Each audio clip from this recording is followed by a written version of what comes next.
আর ইতিমধ্যেই আইপ্যাকের প্রতিষ্ঠাতা অন্যতম আইপ্যাকের সহ প্রতিষ্ঠাতা গ্রেফতার, দুর্নীতি মামলায় ধৃত বিনেশ চান্ডেল। বিনেশ আইপ্যাকের সহ প্রতিষ্ঠাতা ও অন্যতম ডিরেক্টর। আর্থিক দুর্নীতির অভিযোগে গ্রেফতার, 10 দিনের ইডি হেফাজত। কথা বলবো প্রতিনিধি মৈত্রীর সঙ্গে। কি অভিযোগ ইডির তরফ থেকে? এখনই কেন এই প্রশ্নটাও বারবার উঠছে? দেখো, নিঃসন্দেহে এই প্রশ্নটা বারবার করে উঠছে যে কেন এখনই আইপ্যাকের অন্যতম অধিকর্তাকে গ্রেপ্তার করা হলো। কিন্তু এনফোর্সমেন্ট ডিরেক্টরেটের তরফ থেকে যেটা জানানো হচ্ছে যে বিনেশ চান্ডেল, তার বিরুদ্ধে দিল্লি পুলিশের তরফ থেকে একটি অভিযোগ রুজু করা হয়েছিল এবং সেই এফআইআর এর বেসিসেই তদন্ত শুরু করেছিল এনফোর্সমেন্ট ডিরেক্টরেট। এবং সেখানেই একাধিক অভিযোগ রয়েছে। আনঅ্যাকাউন্টেড ফান্ডসের হদিশ পাওয়া যায়, আনসিকিউর্ড লোন এবং নেওয়ার উইদাউট এনি বিজনেস ক্রেডেনশিয়াল নেওয়ার অভিযোগ রয়েছে, একাধিক ভুয়ো বিল ইনভয়েসেস তৈরি করা এবং সবথেকে বড় বিষয় তৃতীয় পক্ষ থেকে টাকা নেওয়া এবং তার মধ্যে ক্যাশ ট্রানজাকশন, হাওয়ালা ট্রানজাকশন এবং আন্তর্জাতিক হাওয়ালা ট্রানজাকশনের যোগসূত্র পাওয়া গিয়েছে। গতকাল বিনেশ চান্ডেলকে জিজ্ঞাসাবাদের জন্য ডেকে পাঠায় এনফোর্সমেন্ট ডিরেক্টরেট এবং তার থেকে বেশ কিছু নথি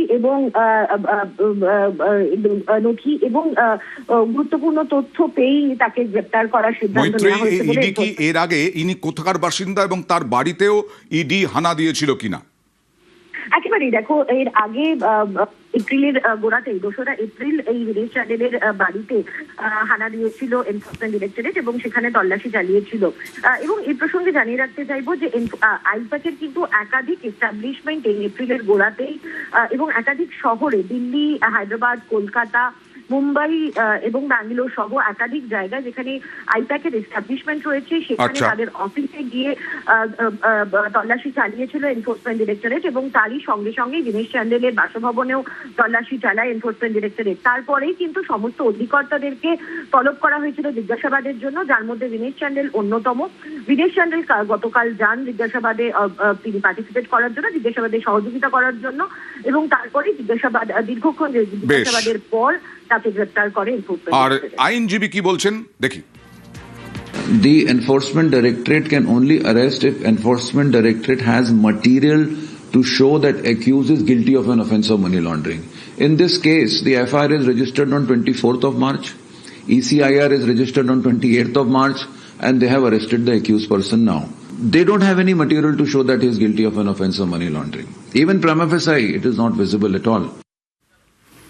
তৃণমূলের সর্বভারতীয় সাধারণ সম্পাদক অভিষেক বন্দ্যোপাধ্যায় তিনি আক্রমণ করলেন ইডি, সিবিআই, কেন্দ্রীয় এজেন্সিকে এবং বিজেপিকে। বাংলার ভোটের 10 দিন আগে আইপ্যাকের সহ প্রতিষ্ঠাতা বিনেশ চান্ডেলের গ্রেফতারি শুধুমাত্র উদ্বেগজনকই নয়, এটি লেভেল প্লেয়িং ফিল্ডের মূল ধারণাকেই নড়িয়ে দিয়েছে। এক্স হ্যান্ডেলে পোস্ট, যখন পশ্চিমবঙ্গ অবাধ এবং সুষ্ঠু নির্বাচনের দিকে এগিয়ে যাচ্ছে তখন এই ধরনের পদক্ষেপ বার্তা দেয় আপনি যদি বিরোধী পক্ষের হয়ে কাজ করেন তাহলে পরবর্তী লক্ষ্য হতে পারেন আপনি। অভিষেক বন্দ্যোপাধ্যায়ের আক্রমণ, এটা গণতন্ত্র নয়, এটা শুধুমাত্র ভীতি প্রদর্শন বা ভয় দেখানো। বাংলাকে ভয় দেখিয়ে দমানো যাবে না, বাংলার কণ্ঠ রোধ করা যাবে না। এক্স হ্যান্ডেলে পোস্ট, বাংলা কারো কাছে মাথা নত করবে না। আর তিথি নক্ষত্র মেনে গ্রেফতারি হয় না, যেটা বারবার তৃণমূল বলছে, অভিযোগ করছে যে ভোট এলেই ইডি সিবিআইয়ের তৎপরতা বাড়ে। এটা বললেন দিলীপ ঘোষ যে তিথি নক্ষত্র মেনে গ্রেফতারি হয় না। স্বাভাবিক আছে, কয়লা পাচার, গরু পাচার পশ্চিমবঙ্গের নতুন কিছু না, তার তদন্ত হয়নি এতদিন, এবার তদন্ত শুরু হচ্ছে। নির্বাচনের দিনও গ্রেপ্তার হতে পারে, এতে কোনো তিথি নক্ষত্র থাকে না। যখন মনে করবে তদন্তকারী সংস্থা তাদের কাছে তথ্য আসবে তখন তারা অ্যারেস্ট করবে। টিএমসি পশ্চিমবঙ্গকে দুর্নীতির কালো ছায়ায় ঢেকে দিয়েছে, পশ্চিমবাংলার মানুষ হীনমন্যতায় ভুগছেন। এর মুক্তি শুরু হয়েছে, বিজেপি ক্ষমতা এলে সব পরিষ্কার হয়ে যাবে। বিনেশ চান্ডেলের গ্রেফতারের পরেই আবার তৃণমূলের সেই একই তোপ, ভোটের আগে এজেন্সির ব্যবহার, বললেন ফিরহাদ হাকিম, আর পাল্টা তোপ শ্রমিক ভট্টাচার্য। এইগুলো হচ্ছে ইলেকশন আসলেই এজেন্সিকে যেরকম তাদের শাখা সংগঠনগুলোকে যেরকম এগিয়ে দেয়, এজেন্সিও তাদের এখন শাখা সংগঠন, ইসিআইও এখন অবশ্য শাখা সংগঠন হয়ে গেছে। তাই এতে কিছু যায় আসে না, অনেক আঘাত আসবে, অনেক এরকমভাবে লাঞ্ছনা হবে, আমাদের প্রত্যেকের হয়েছে লাঞ্ছনা, কিন্তু তাতে কিচ্ছু যায় আসে না। ভারতের মানুষের জন্য, বাংলার মানুষের জন্য আমরা লড়াই করছি এবং রক্ত দিয়ে প্রাণ দিয়েও লড়াই করব। কে গ্রেপ্তার হচ্ছে না হচ্ছে দেখবার মতো সময় আমাদের কাছে নেই, চিন্তা করার অবকাশ নেই। এসবের কোনো প্রভাব এই মুহূর্তে পশ্চিমবঙ্গের জনগণে নেই। এই চোর পুলিশ খেলা অনেকদিন ধরে চলছে, মানুষ এবার স্থির করে নিয়েছেন চোর তারাই তাড়াবে। সেই জন্য এবারে নির্বাচনটা হয়ে গেছে জনতা ভার্সেস মমতা। আর বিমান বসু বললেন, অপরাধ করলে গ্রেফতার হবেই, এটাই স্বাভাবিক। যারা বেআইনি পথে অর্থ আয় করে তাদের এ ব্যাপারে ভয় পাওয়াটাই ভালো।